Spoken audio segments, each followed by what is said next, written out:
तो जय माता दी दोस्तों, आप लोग का स्वागत है हमारे यूट्यूब चैनल में, आपकी छोटी बहन के चैनल पे रीता मैडम के। आप लोग जाइएगा, फुल वीडियो सुनिए, पूरा गाना और पचरा गीत है। तो कैसे लगी कमेंट में ज़रूर बताइए आप लोग।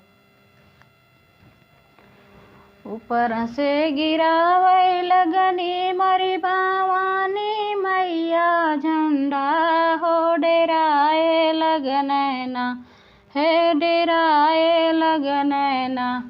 इही नगरी के लोगवा हो डेराए लगनैना, इही नगरी के लोगवा हो डेराए लगनैना।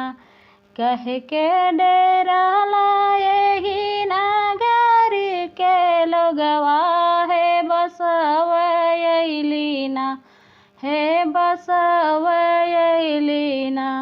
ई है उजरल नगरिया, है बसवैलीना, ई है उजरल नगरिया, है बसवैलीना।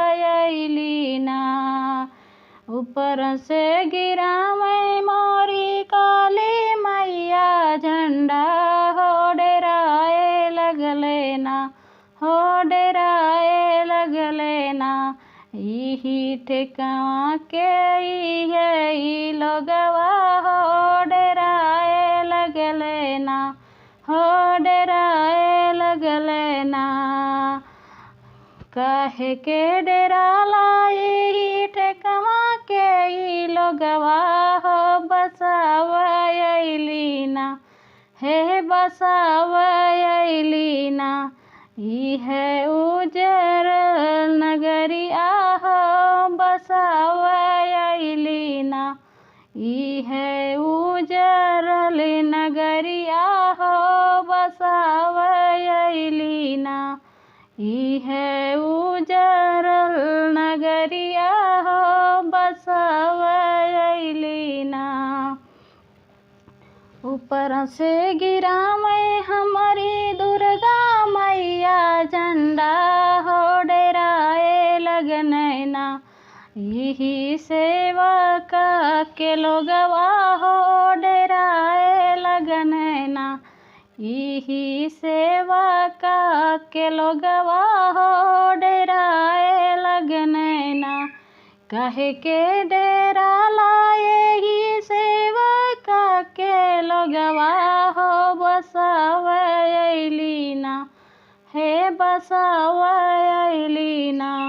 ई है उजरल नगरिया हो बसवैलीना, ई है उजरल नगरिया हो बसवैलीना, ई है उजरल नगरिया हो बसवैलीना। जहाँ पुरई मोरे उहे अभिनंदन हो बसवैलीना, वहाँ ले तब हम बसाइब हो बसवैलीना।